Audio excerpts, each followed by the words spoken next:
डुमरी विधायक श्री श्री 108। यार तुम ड्रामा करने आते हो बोकारो में, नौटंकी। तुम्हारा चुनाव का राजनीति करने तुम आ रहे हो। अभी मेरा बच्चा मर गया, तुम चुनाव का राजनीति करने आ रहे हो अभी। क्योंकि आप विस्थापितों को न्याय मिल जाएगा, उसके बाद हम उनका उत्तर देंगे, हर एक हमले का उत्तर देंगे। ये तो बिल्कुल दुर्भाग्यपूर्ण है। किसी की जान गई और आपको स्कॉर्पियो पर चढ़कर भाषण देने का शौक है।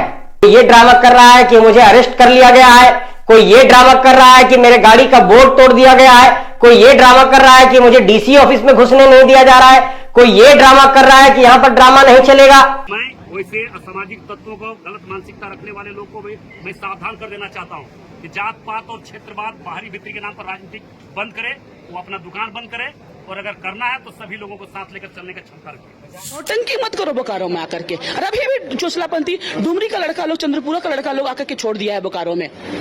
इतना बुरा हाल करेंगे ना, कोई बचाएगा नहीं।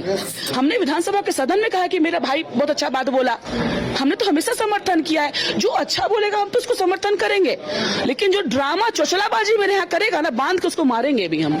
भाई बन के आते तुम, आके अच्छे से चल के आते, अच्छा से पता चलता कि नहीं, बता देते, पता चल जाता हमको कि नहीं आ रहे हैं माननीय डुमरी के विधायक आ रहे हैं, आते हैं मेरे साथ में बैठते। बताइए क्या बात, हम तकलीफ में हैं, मेरा बोकारो रो रहा है। कैसे कैसे माननीय लोग बन जाते हैं, जिनको माननीय का अर्थ नहीं पता होता है। थोड़े सेंसिटिव हो जाओ भाई। विस्थापित और एपेंडिस परिवार के लिए जो भी करना पड़े, हम कभी भी पीछे नहीं हटेंगे। देखिए, जनता से यही अपील करेंगे,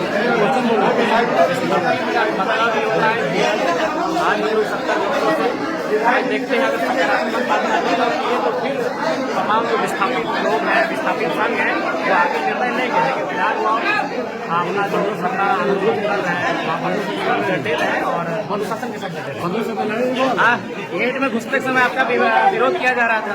हमें दुर्भाग्यपूर्ण लग रहा है, लेकिन हम उस पर अभी 1000 बार हमारा विरोध होगा तो हम उस पर नहीं बात करेंगे, क्योंकि हम अभी विस्थापित को न्याय दिलाने आए हैं। क्योंकि आप विस्थापितों को न्याय मिल जाएगा, उसके बाद हम उनका उत्तर देंगे, हर एक हमले का उत्तर देंगे। ये तो बिल्कुल दुर्भाग्यपूर्ण है। अंदर में अरूप चतुर्वेदी निरसा विधायक हैं, बागमारा विधायक सुधीर महतो थे, वो अभी चलेंगे पूजा के लिए। तो जब बाकी विधायक जा सकते थे, जरा मत क्यों नहीं जा सकते, तो कहीं ना कहीं बोकारो के जो विधायक है उनकी संकीर्ण मानसिकता दर्शा रही है, और उस पर भी हम चर्चा नहीं करना चाहते हैं। क्योंकि हम चाहते हैं जो मर चुका है, जो शहीद हो चुका है, उसको न्याय मिले। जयराम तो पूरा राज्य का नेता, ऐसे में शोषित पीड़ित जिसका जमीन लूट गया, तरह तरह की समस्या, वो कैसे डीसी ऑफिस में एंटर करेंगे? विधायक होकर रोक दिया जाता है तो नहीं, डीसी की तरफ से कोई हमें समस्या नहीं है। वो विधायक जी को लगता है कि वो डीसी और सिस्टम से ऊपर है, लेकिन खैर थोड़ी उस पर बात करने का विषय नहीं है।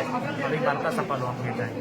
अप्रेंटिसशिप के अलावा भी सर बहुत सारा मुद्दा है, विस्तार चतुर्थ घर के बाद भी वो भी बहुत सारा प्रोजेक्ट है अपने क्षेत्र में, उसके ऊपर भी आप लोग बात रख सकते हैं कि नहीं?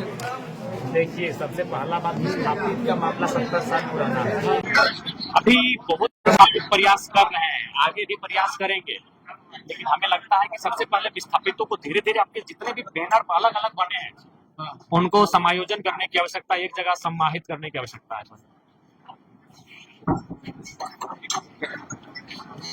आज का बंदी का असर कैसा रहा? बंदी का जोरदार असर रहा, असर बिल्कुल रहा, तभी तो दर्जनों विधायक आए।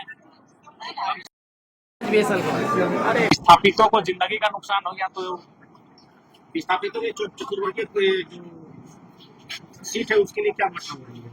देखिए, अभी कोई आया ही नहीं था, हम कैसे कहेंगे?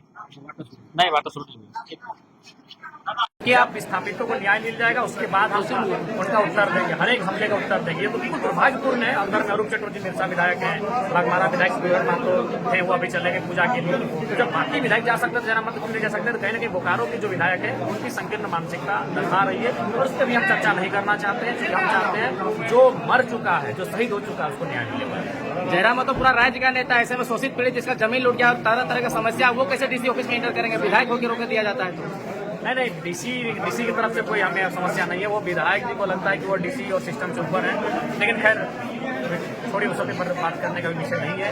अभी वार्ता सफल हो हम जाएंगे। अप्रेंटिसशिप के अलावा भी सर बहुत सारा मुद्दा है, विस्तार चतुर्थ घर के बाद भी वो भी बहुत सारा प्रोजेक्ट है अपने क्षेत्र में, उसके ऊपर भी आप लोग बात रख सकते हैं कि नहीं? देखिए, सबसे पहला बात, विस्थापित का मामला 70 साल पुराना है। अभी बहुत प्रयास कर रहे हैं, आगे भी प्रयास करेंगे, लेकिन हमें लगता है कि सबसे पहले विस्थापितों को धीरे धीरे आपके जितने भी बैनर अलग अलग बने हैं, उनको समायोजन करने की आवश्यकता है, एक जगह समाहित करने की आवश्यकता है।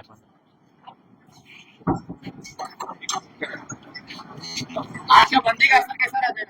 बंदी का जोरदार असर रहा, असर बिल्कुल रहा, तभी तो दर्जनों विधायक आए। बीएसएल का। अरे विस्थापितों को जिंदगी का नुकसान हो गया तो विस्थापितों की जो चतुर्वर्गीय जो सीट है उसके लिए क्या मतलब करेंगे? देखिए अभी कोई आया ही नहीं था, हम कैसे कहेंगे? नहीं, बात शुरू नहीं हुई। अपने डिमांड को बीएसएल के समक्ष रखने का कार्य किए और उन्होंने सिर्फ और सिर्फ आज तक आश्वासन ही आश्वासन देते आ रहे हैं। बीएसएल के मुख्य द्वार पर इन लोगों के द्वारा आज से नहीं लगभग 15 वर्षों से आज सिर्फ और सिर्फ आंदोलन करते जा रहे हैं।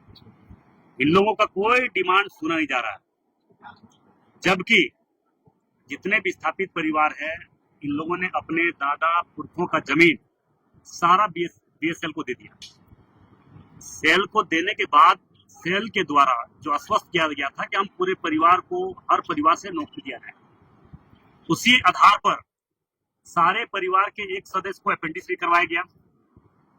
नौकरी देने के नाम पर अपेंडिक्स करवाने के बाद अभी तक कोई इन लोगों को रोजगार नहीं दिया। इसी बात को लेकर इन लोगों ने बराबर अपनी डिमांड को रखते आ रहे थे। अंततः बीएसएल के द्वारा, सीएसएफ के लठेतों के द्वारा इन लोगों पर लाठीचार्ज करवाया गया। हमारे एक विस्थापित अपेंडिक्स किया हुआ हमारे साथी शहीद हो गए, उनको मार की हत्या कर दी गई। अंततः आज सभी लोग मिलकर हम लोगों ने, जो हमारे भाई बगोदर के पूर्व विधायक भाई विनोद सिंह जी आए हैं, हमारे बड़े भाई हलधर महतो जी हैं, हम लोगों के अभिभावक हाकिम महतो जी हैं, हमारे गोमिया के बेरमो के पूर्व विधायक हम लोगों के अभिभावक बाटुल महतो जी, योगेश्वर प्रसाद बाटुल महतो जी हैं, उनके हमारे बोकारो के विधायक हैं और हमारे तमाम प्रतिनिधि हैं और हमारे उनके सारे परिवार के लोग हैं। हम लोगों ने विचार किया, विमर्श किया और अभी अंततः हम लोगों का एक बैठक हुई उपायुक्त कार्यालय में।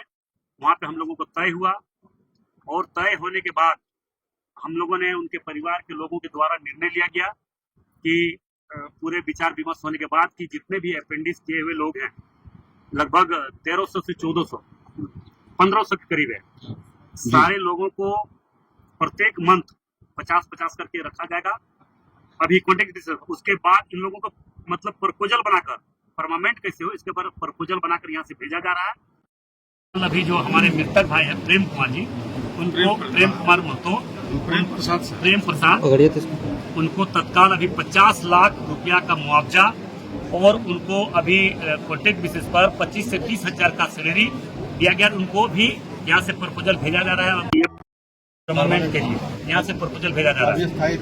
अभी अस्थायी नौकरी नहीं दिया गया, मगर यहाँ से प्रपोजल बना के भेजा जा रहा है। चेयरमैन से भी बात हुआ है, उस पर विचार करके उन लोगों को परमानेंट हम लोग कैसे हो इस पर हम लोग बात करेंगे। और उनके उसका स्टेचू बनाने के लिए भी शहीद जो हमारे प्रेम कुमार जी, उनके शहीद प्रतिमा को हम लोग स्थापित करने के लिए बीएसएल द्वारा जमीन देने का घोषणा किया है।